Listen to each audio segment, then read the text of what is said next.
Hello, everyone. Welcome to Leisrealtalk. Welcome to Leis Saturday Night Live. All right, we have a quite an interesting subject tonight. I have prepared a video for you at the end, so make sure you stay until the very end. Uh, so we'll talk about what a topic: a mass murder, AIDS scare, PLA discord, and Xi Jinping's view on geopolitics. Um, well, the year of the dragon, didn't start auspiciously in China. The country saw the biggest mass murder case since the founding of the PRC. State media reported initially, but it was quickly suppressed. Then an AIDS scare became the talk of the nation. Some say this was deliberately made viral to offset the public attention unwanted by the regime on the mass murder. However, what Xi Jinping fears the most, in my opinion, is a disloyal PLA and disobedient officials. Xi's lack of trust in Zhang Youxia, his second in command in the PLA, are coming to the surface, and the two vice chairmen of the CMC, Central Military Commission, aren't getting along. Financially, not financially, sorry. Finally, Xi's relations with his officials are well illustrated in I should say parody, but it's really not a parody because it's not funny. It's not meant to be funny, although you may find it funny. But it's written in a script by a Chinese writer to trying to recreate Xi Jinping's speech at the December Politburo meeting. And I think it accurately summarized Xi Jinping's anxieties and also his perspectives on geopolitics.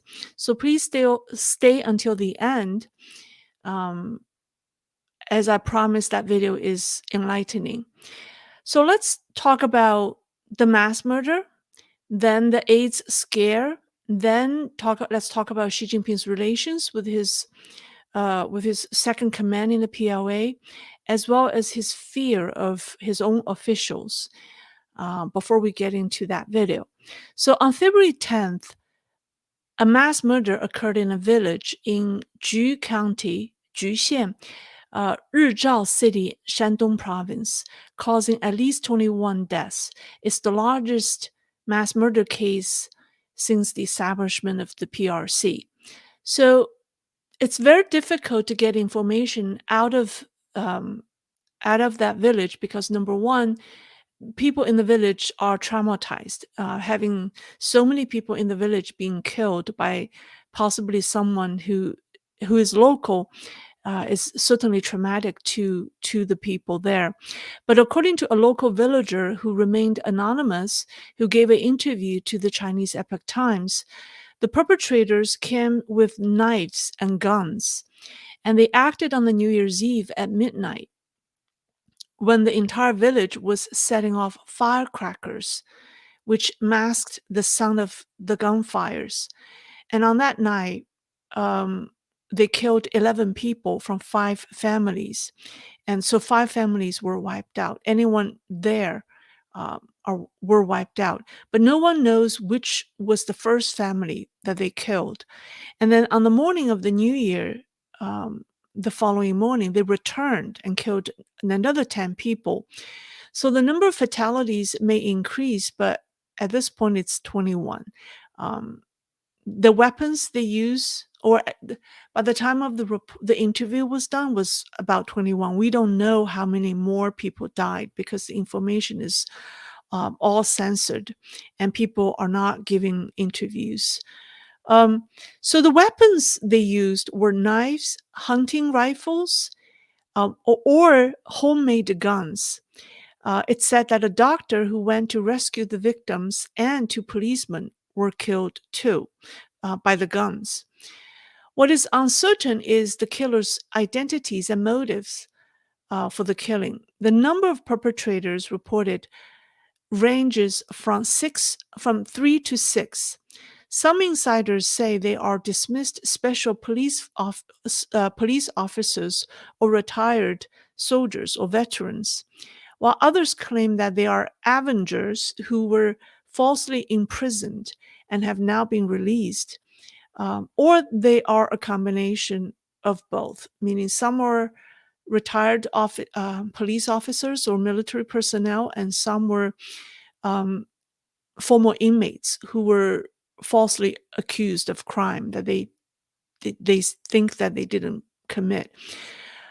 Two perpetrators are still at large now. Um, Now, it sounds, this is, when I say it's the largest case, because the perpetrators have prepared their weapons in advance and they're very well organized and planned.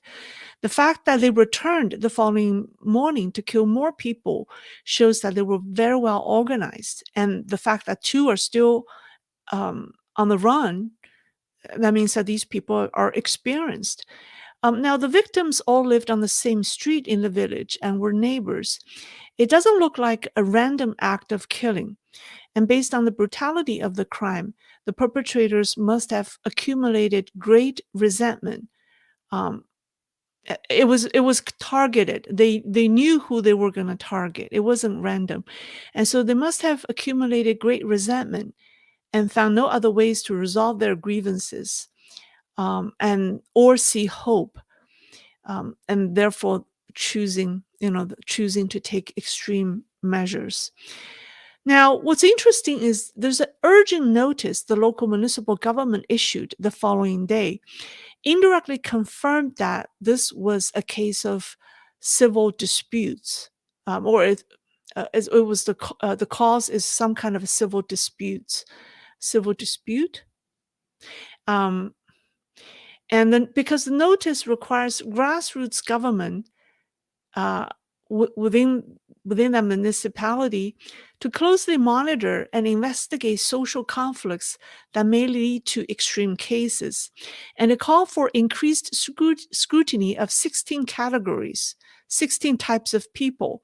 Now, let me tell you what they are, including those involved in real estate disputes, medical disputes, labor disputes, marital and neighborhood disputes, people with paranoia, those who have petitioned to government offices, those experiencing investment failures, unemployment, emotional distress, people who have relationship issues, psychological issues, mental illnesses, minors who lack supervision, and individuals with a tendency for violence. that's that's the majority of Chinese society, I would say, at this point.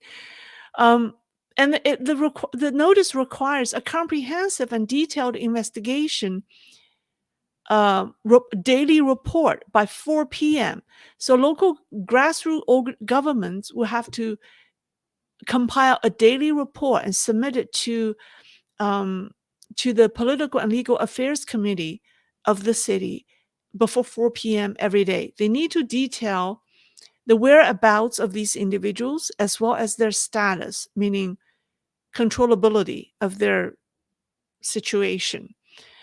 I think this is going to aggravate conflicts and more relations. It's going to aggravate the situation and make it more intolerable for people, because that means if you're someone unhappy, whether it's personal, business, financial, anything, as long as you're unhappy, then you will be identified by the grassroots government as a potential troublemaker.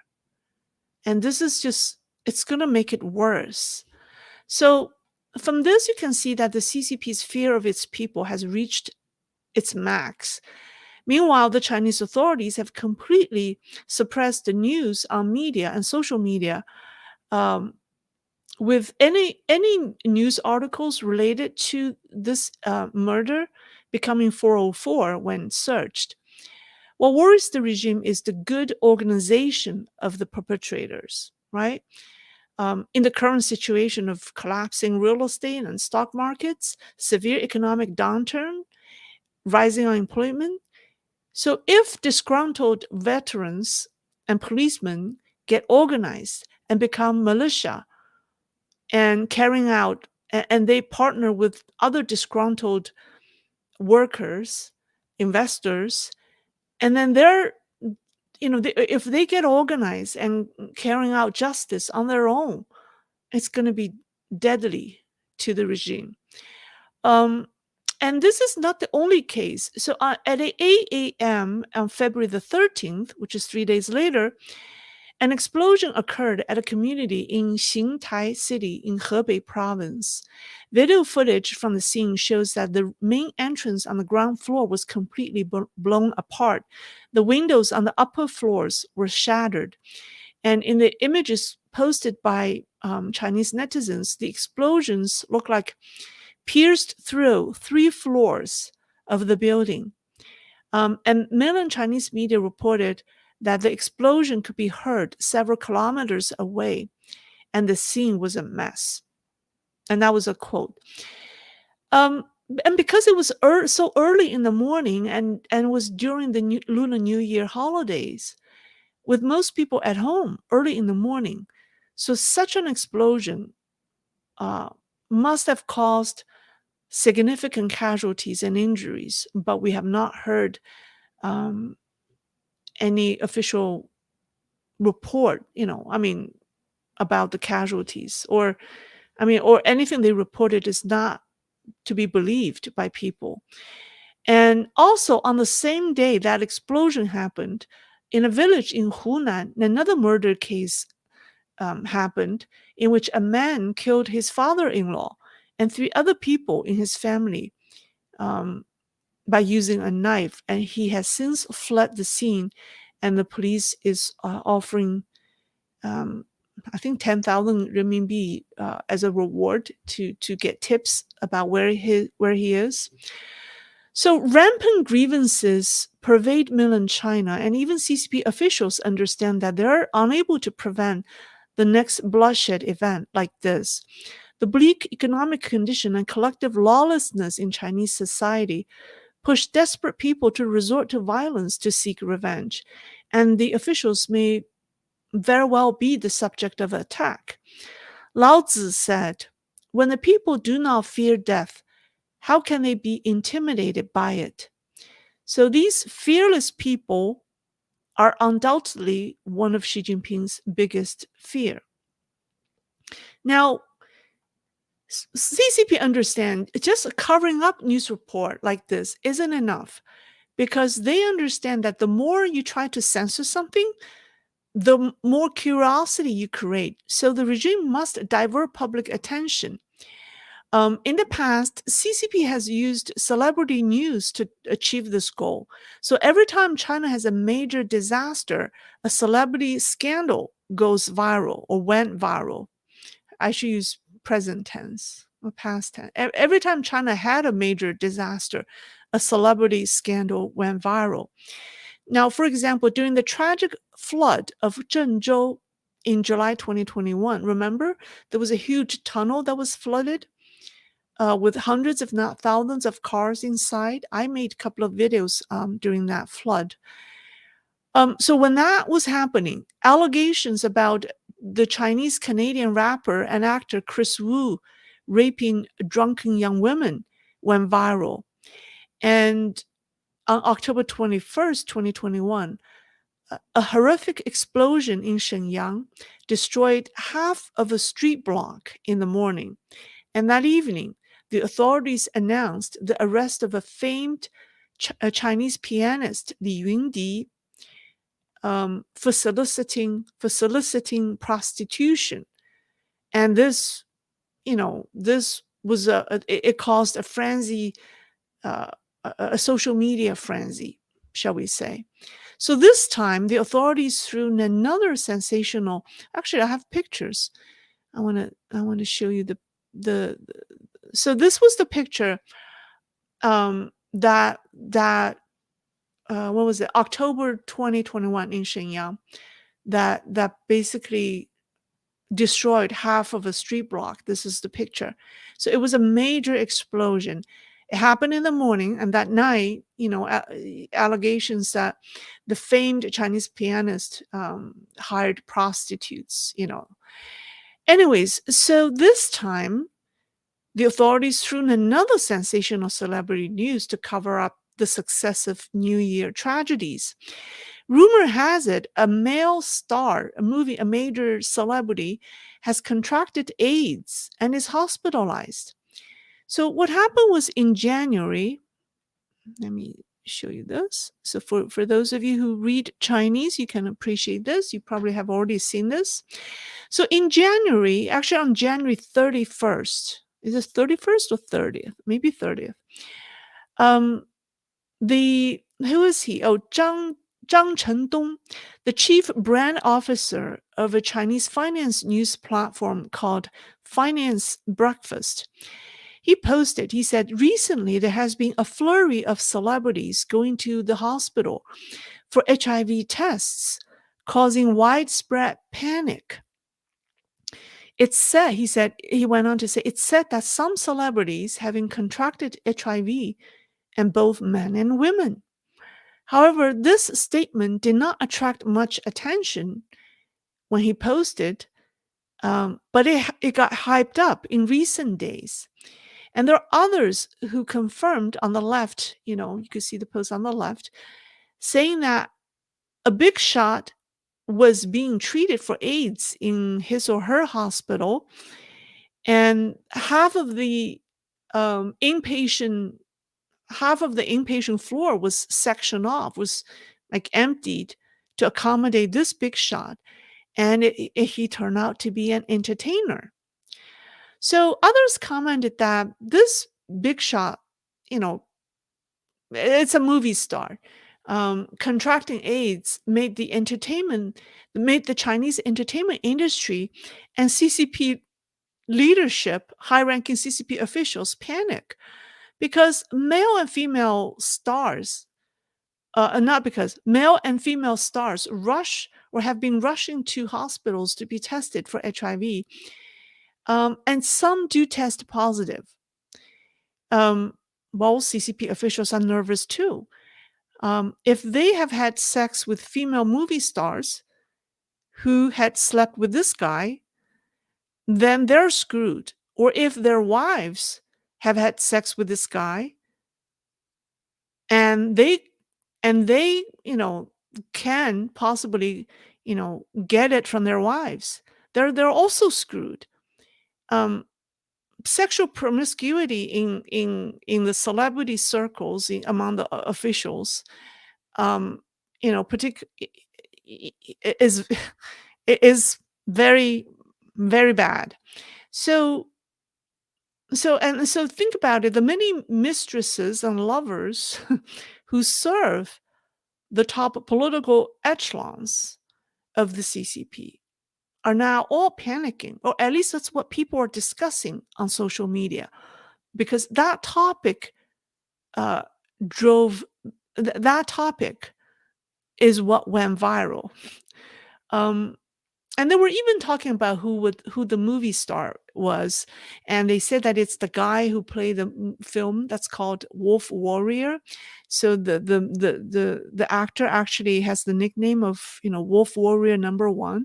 So these people are saying, well, China's #1 Wolf Warrior now has AIDS. So, but we can't really confirm if that actor was indeed the one that's in the rumor. But people are talking about it, right? This is what went viral. So, is it to divert attention from the mass murder case, or is it real? We don't know. But I think the original post by this Mr. Zhang on January the 31st seems real. That is real.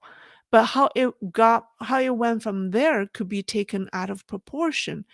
So I think some movie stars did, have AIDS or test positive for HIV, but the extent of his sexual relations, with the ramification of his getting AIDS, might have been exaggerated by people's imagination or their willingness to believe.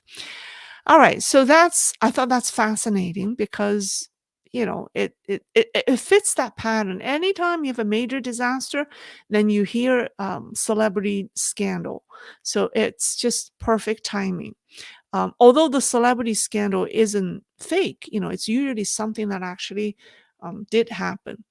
All right, now let's talk about Xi Jinping's biggest fear is actually his political enemies. So on February the 8th, CCP's Central Committee and State Council held a New Year's gathering for the past and present senior leaders. It was attended by Xi Jinping and all members of the Politburo Standing Committee. In a group photo released by Xinhua, Xi Jinping and other 7 standing committee members are seated or were seated at the front of the large table. Behind them are several dozen tables with approximately, I think some are 8 to 10 people each. Um, so this is the this is what what's this is the actual event. But take a look at from the photo. It's you can see that there, the most of the invited guests are people in their at least 50s, 60s, 70s, or even 80s. Though the past and present senior officials at the provincial or ministerial levels. Um, on the 4 round tables closest to Xi Jinping, each table has a young man dressed in black with a closely shaved head, meaning they're military officers.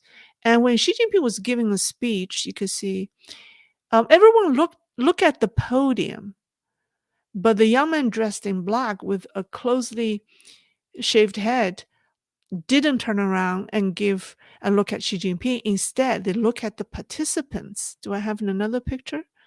Look at them, right? So these young men are mostly security personnel from the Central Security Bureau, they are positioned among these elderly guests. They're there to monitor them, watch what they say, what they do. Now, these young men in black first appeared in 2021 at the CCP's New Year's gathering in Beijing. 2021 was the year before the 20th Party Congress when Xi Jinping, obtained his 3rd term. And 2021 was also the year when infighting was very intense.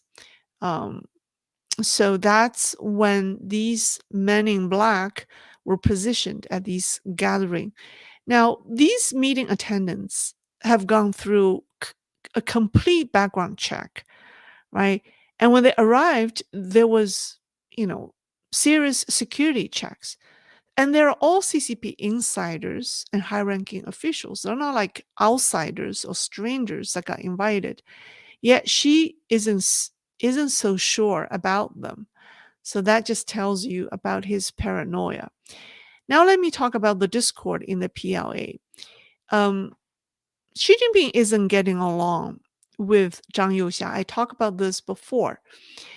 Zhang is his second command in the PLA and the man whom he has relied on to run the Chinese military.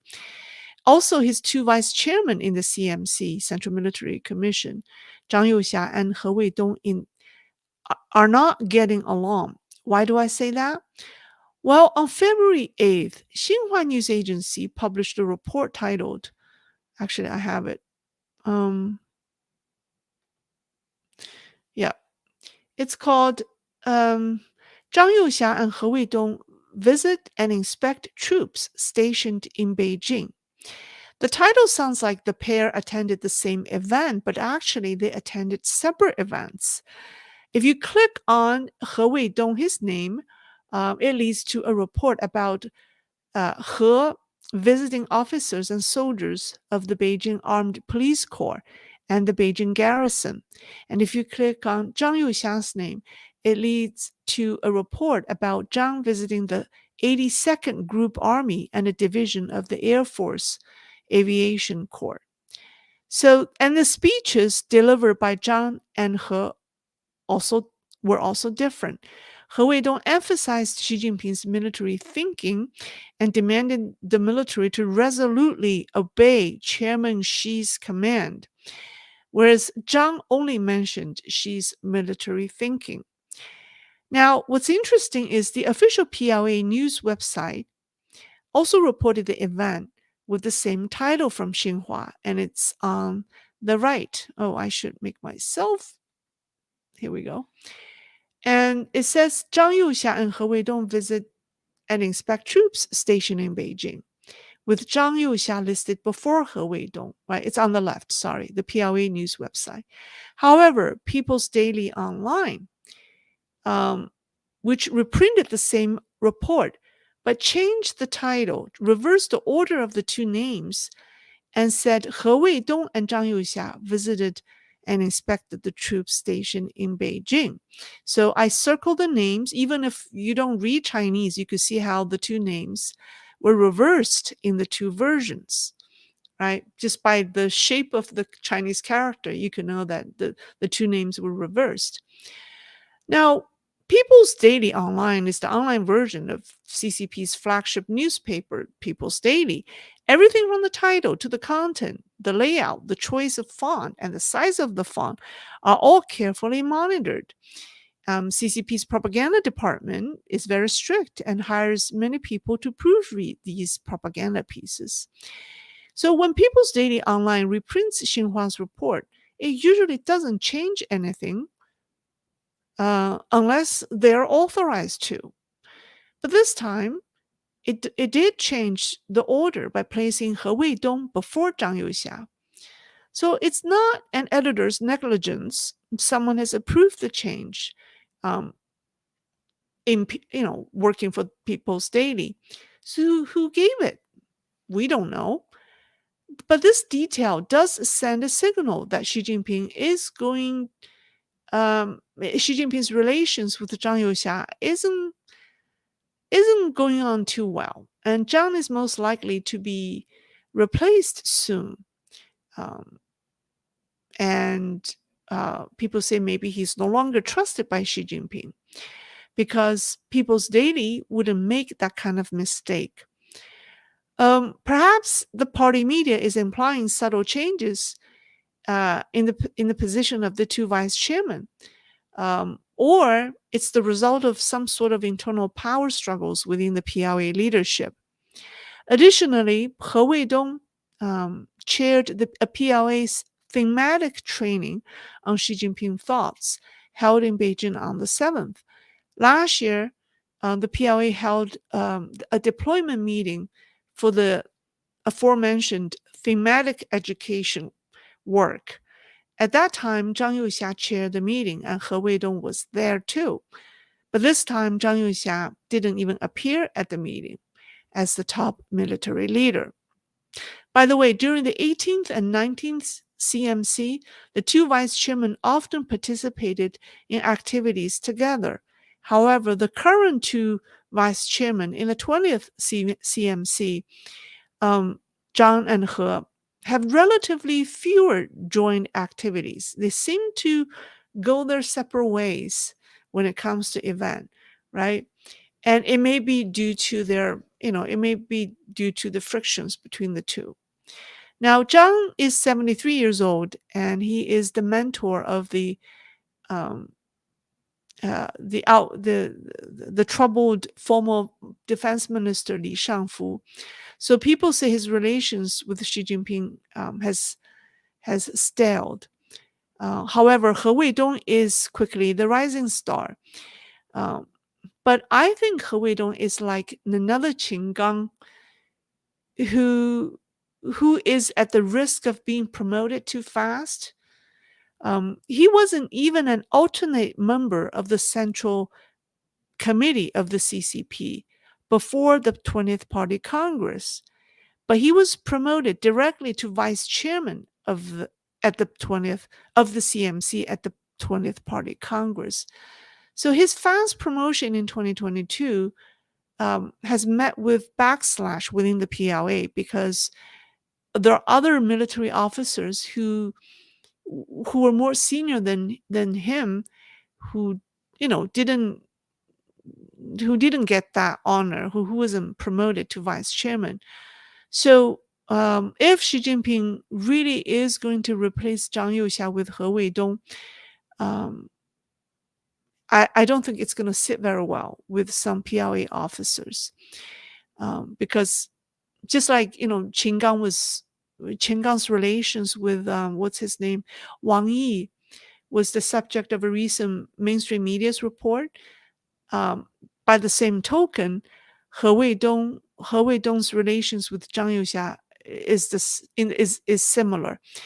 So that makes He Weidong to be the subject of jealousy. And, I think, when you rise too fast, you may fall also very quickly. So you may say, well, this sounds okay. Thank you for telling us this, but what's exactly Xi Jinping's fear? Well, I think about that question a lot, and so do many China experts. So the question is, what's in the mind of the dictator running the largest communist country? What is he worrying about the most? Well, I think Xi Jinping worries about the loyalty of his officials the most. That goes without question, But how? Well, he asked his officials to conduct self-criticism, uh, orally and also in written forms, and this is a very common CCP exercise. Um, it's almost like a religious. Which political party would ask its member to write written self-criticisms? It's almost like a religious. You ask someone, you force someone to like repent, right? It's crazy. But anyways, this was the theme of the December Politburo meeting, and a Chinese writer wrote a speech that Xi Jinping gave at the meeting, which I think detailed his fear. So let me talk about the writer. The writer's name is Wu Zuolai. He is well known in the in the anti-CCP forces outside China. He was voted Netizen of the Year in 2007 by Chinese netizens. He's a scholar. He said he's also one of the few people who left the Tiananmen Square on June 4th, 1989. He has his sources in Beijing. Sometimes he will document um, he writes about conversations that Xi Jinping had with his family and subordinates, in a parody format. I found them to be very insightful. I don't know where Mr. Wu got all of his information. I think he deliberately combines information he obtained from his sources with his understandings, because that will protect his sources. So, but most people who read his writings find it to be very accurate, not in the sense that they're factual, but accurate in the sense that they do reflect Xi Jinping's thinking and his mindset, his logic. So that's why people say it may not be exactly what Xi Jinping said, but given that situation, it's very likely what he would say in that situation. So okay, so now let me play you the video. I translated his script and I use AI to recreate the video. Plenary session now. Oh, hold on. Let me start from the beginning. I'm gonna put on my earphone and see. And he speaks with a little British accent or European accent. So, all right, let's see. We'll begin. It's 6 minutes long. Well, we should be convening for the party's third plenary session now, but it can't be held. The international situation is full of uncertainties. Russia's military strength isn't as strong as we had imagined. Taking Ukraine is difficult for them. They're stuck in a quagmire. Consequently, our next strategic steps cannot unfold. The Taiwan and the US elections give us a window of opportunity. If Russia succeeds, we can seize this time window and liberate Taiwan in one swoop. If Putin establishes firm control over the 3 Ukrainian provinces And if we occupy Taiwan and chaos is stirred up in the Middle East, 10 US or 10 EUs won't be able to handle the crisis. We can control Taiwan's elections like we controlled Hong Kong's. When our elected Taiwanese government comes into power, what more can the US and Europe say? Those unwilling to accept our Communist Party's rule can move to the West, just like the people in Hong Kong did. Our PLA is incompetent, with a heap of problems arising. There are serious corruption and information leaks. I don't know how much money and time fixing the loopholes will take. But I told Biden that Taiwan will certainly be unified, with no timetable, and it depends on the window of opportunity. Compared with the previous ones, the leadership team I formed is pure. In other words, they're all our own people. Mao Zedong didn't complete the purges in 10 years, but I did. Centralizing power allows us to accomplish great things. I'm centralizing power to delegate authority to you and push responsibility to you to achieve the great cause together and realize the Chinese dream. Hong Kong is completely back in our hands, ending the shame of the Opium Wars. We won't let hostile forces use Hong Kong as a base for subversion. When Taiwan eventually returns, we'll end the regret left in 1949. But many of you are incompetent. Some are thinking about resigning. Some self-blame the lack of capability. Some are lazy, waiting for my instructions. There are ones with even more serious problems. Their family members and subordinates are involved in serious corruption. Foreign media exposed them. We found they were not baseless upon investigation. Think about it.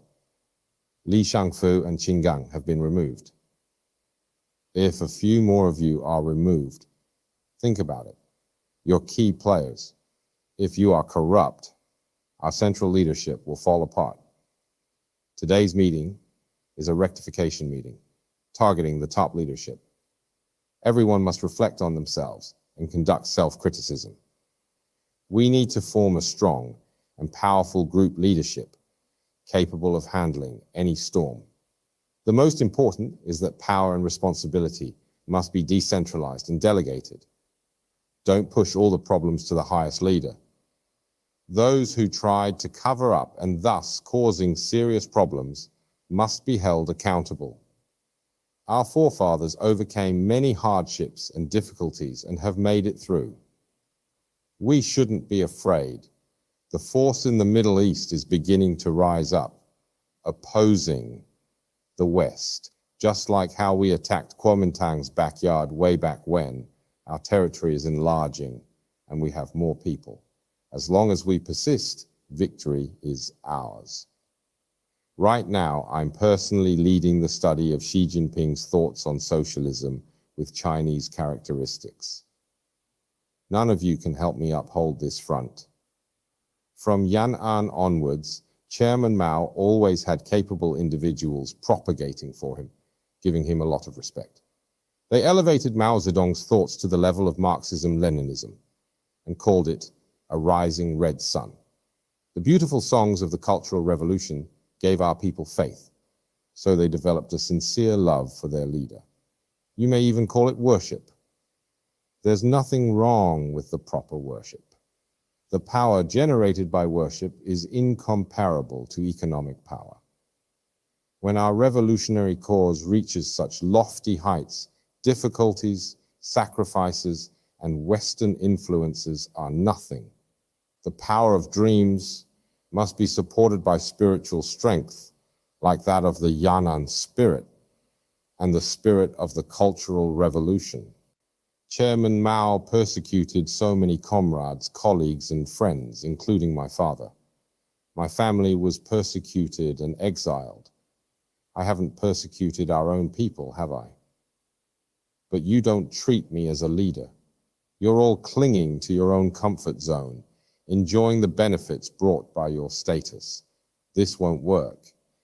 Today's meeting is a warning. I don't want anyone else to end up like Li Shangfu or Qin Gang, letting down the party and letting me down. In today's meeting, each comrade must speak and reflect orally. After the oral criticism, you must accept criticism from other comrades and then return home to write a self-criticism. Please submit it to Comrade Chi. Everyone must pass this scrutiny. That's all. Okay. All right. I hope this is insightful for you. That's all. That's all my presentation. I want to see what questions people have for me. All right. Let's see. Power shift. Thank you for all of your energy, IQ, and effort you put into your videos. Like, great channel. Well, thank you. I do put in a lot of energy. I'm not so sure about my IQ, but energy, effort, certainly. Thank you. Sorry, let's see. Okay, so I'll go through the super chat questions first, and then I'll come back with other questions. Okay, that seems to be all. Okay, let me see. I'll just pick some questions randomly, but oh, here's one. Power shift. She looks so skinny now. Do you think someone let all of the hot air out of his overinflated head? I don't know. I do think he has some health issues. We don't know what it is. Yeah. So,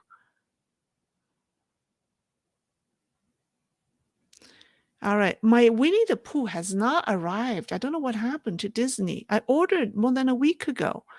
Someone generously gave me a donation, and I ordered a Pooh Bear, and it hasn't come in. I need to check my order.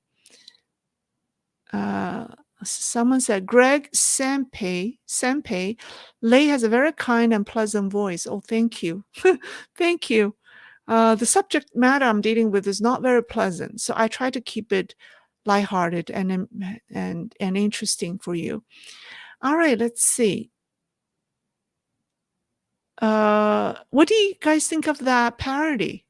I thought it's what he thinks exactly. All right, let's see. Questions for me? No, that's all. Okay, so DB. Second part question. Have you received your Pooh Bear? Oh, yeah, I already answered. Secondly, is the Winnie the Pooh banned at the Shanghai Disney Park? I'm sure it must be. I have not been to Shanghai's Disney Park, but I'm sure it's banned. Otherwise, it would be used by Chinese to make fun of the leader. So, well, thank you. EQV. Thank you, Lei. Have a great weekend. Hit the like, you all. Thank you, 真相. Huh? Peter, I think that there has been a mad rush on Pooh Bears soft toys in the past few weeks. Is it out of order? Oh, that's why. That's why I haven't got it. It's on back order, and maybe it's made in China. Are they made in China? And maybe they refuse to make them. Maybe the government issued a ban on all factories that make Pooh Bears. So while Pooh Bear is out of stock, the prices of Pooh Bear will go up. It's highly in demand. Oh my goodness. Ban cycles. Do you think Xi is not solving deflation because he wants to kill businesses, make people poorer as a tactic to go back to Mao era planned economy? I think they are unable to solve the deflation problems. And I don't think they know how to solve the problem. Because the only way to solve that is you have to have a healthy market economy, and you need to, give people confidence to consume, which they're not doing. So, Brian Cobb, thank you for the donation. Are China's current economic problems driving Xi Jinping towards war over Taiwan sooner than later? That's what the American media seems to be reporting. Your thoughts, please. Yes, I made a video. I released a video yesterday titled The Inevitable War that precisely talks about it. I think the war, it's not so much a Taiwan issue. It's fundamentally an ideological war, because as the Chinese public becomes more powerful, having more wealth, that threatens the regime. So from that angle, a war is inevitable. Um, you can check out my video from yesterday. S. Was that speech intended for a Western audience, or was it speech leaked by Xi's foes? That speech is not leaked. That speech is written in Chinese by a Chinese writer who obviously has information from China. And I think he deliberately combines information he received with some of his own understanding. And I think it protects his sources. Because if you only talk about what he heard, then it's very easy for the CCP to find out who it is. So he somehow combines it with his understanding. But the style, but the style and the way he writes, uh, at least the China experts or people who follow Chinese politics will all believe it's very accurate. It accurately depicts how Xi Jinping would talk and how he would think and talk in that kind of a situation. So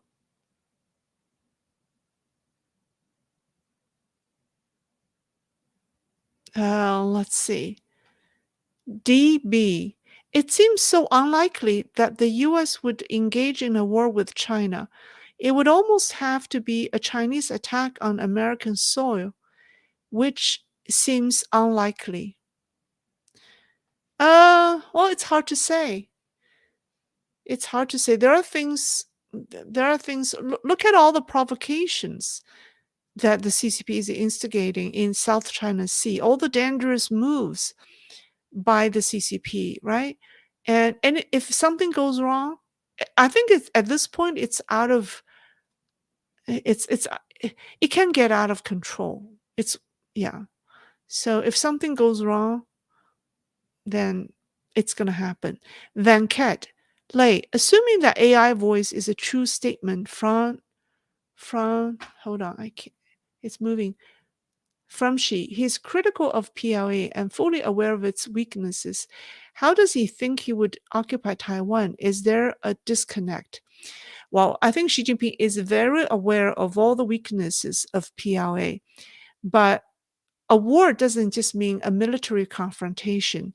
The CCP will, it's unrestricted warfare. Remember the book, Unrestricted Warfare? When CCP won the civil war against the Kuomintang in the 1940s, it wasn't strong militarily, but it won the war by infiltrating the Chiang Kai-shek's government. There's so many people stealing secrets for the CCP within Chiang Kai-shek's military and government. So it's impossible. As soon as his generals come up with a plan to to battle the PLAs, Yan'an, the CCP leadership would know exactly their opponent's military strategy. How are you gonna fight? That's why the Kuomintang has had so much casualties. So they don't win. They won by other means, uh, through spying, through yeah. So it's unrestricted warfare, and this is an area that the U.S. has not focused on. Look at the border, the southern borders. We are letting in so many people, and what if some of them are PLA, soldiers? These people will be lurking in American society. So they are doing things. They're taking the every loophole of this country and turn it into advantage to them. And so we cannot look at it we cannot look at war, from a conventional war perspective. So, all right, let's see. Mitsu, when CCP goes to war with Taiwan, are they worried about every foe they will go to war with, like India, Japan, and South Korea?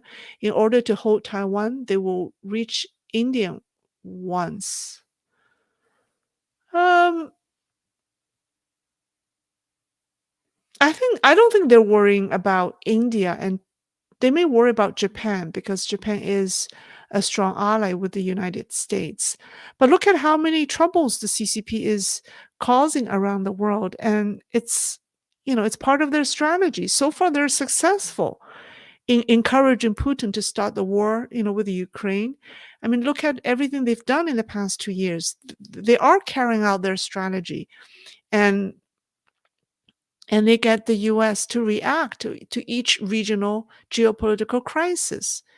Um, so far, they're on the offense, right?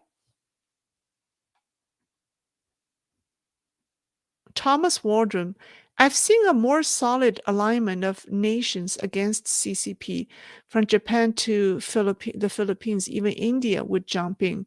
US not alone. Um, you're right. Yes. Um, you're right. I'm not disagreeing that. So, yeah, that's all I will say. Our ALCAs don't use logic, use women's intuition. Wow. Okay. Only women's intuition. Don't use logic. Are you telling me not to use logic? Uh, well, my intuition follows certain logic. You have to interpret your intuition by using logic. So the two are the same. There's no they aren't different. Okay. All right, let's see. Ed C. Is organized crime a problem in China? Were the mass killing related to organized crime? Um, no. What I heard is someone who lived in the village who had disputes with some other people in the village. Some say he was handicapped because he was in a car accident. He and his wife were in a accident, so he got injured. Some say he lost his wife uh, because of some situation. So he has a lot of resentment towards, or some say he was not paid by someone. He got injured, and then he lost his wife, and then so he couldn't really he couldn't work, he couldn't take normal jobs, so he was working for this guy doing some side jobs, and the guy didn't pay him, and then when he demanded his pay, uh, his boss thought that he was a troublemaker. So the boss using his connection in the government, they sent him to prison and to lock him up for a number of years. So after this guy was released from the prison, I mean, this guy basically had nothing. He lost his wife, he lost his ability to make a living, and even the money he made was not given to him, and he was sent to prison. So some say he and maybe some people he befriended in the prison get organized and took a revenge. So that was one version of the story, although it's not confirmed, but it was definitely someone who has lost hope in life as a result of a series of mistreatments by others. So he took revenge against those who had took advantage of him in the village. So it's not organized crime. It's just ordinary people who had who have no way of surviving decided to, to revenge.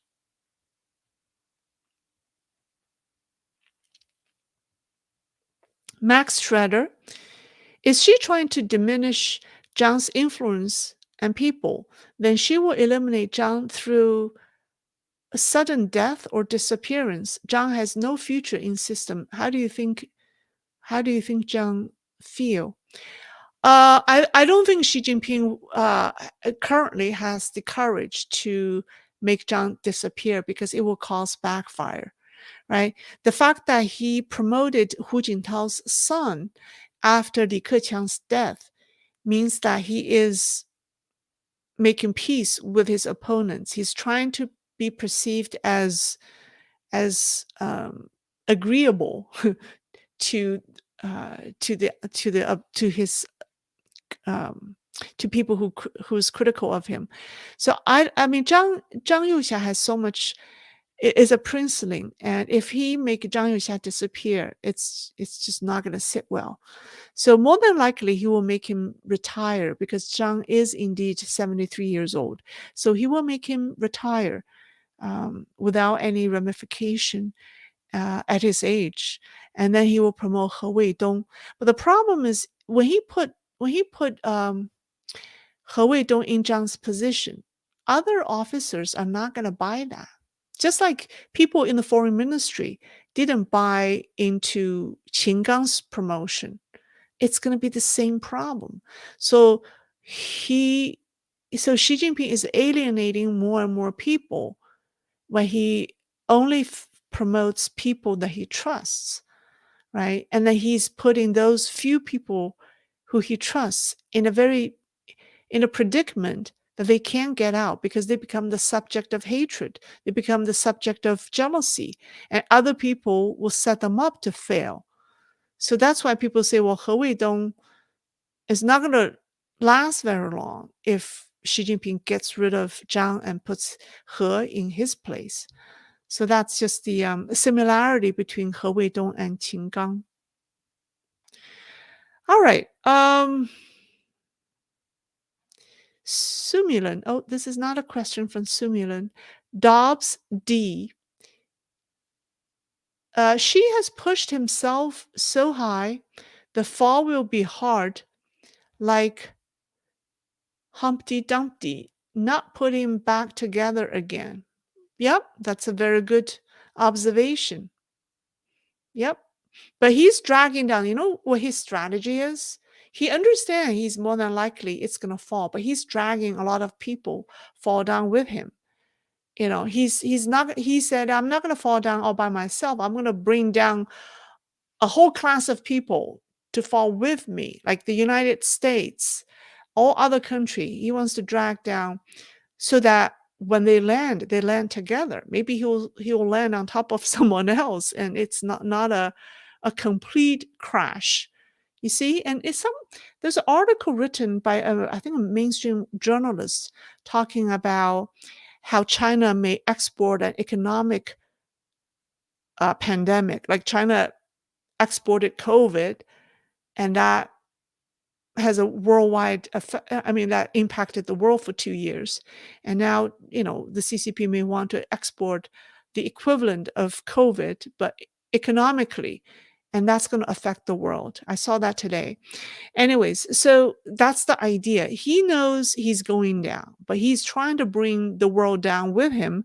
So the impact of the crash is diminished because it's going to be shared. It's spread, right? Amongst everyone who crashed with him. So that's his strategy. I hope world leaders are smart enough to see it. All right. Wilson Dizzard. Well, thank you, Wilson. Thank you, Wilson, again. All right. That's all. I will end it here because it's been an hour. And I hope everyone enjoyed the rest of your weekend. And this will begin my weekend. Thank you very much, and I'll see you next week. Bye-bye.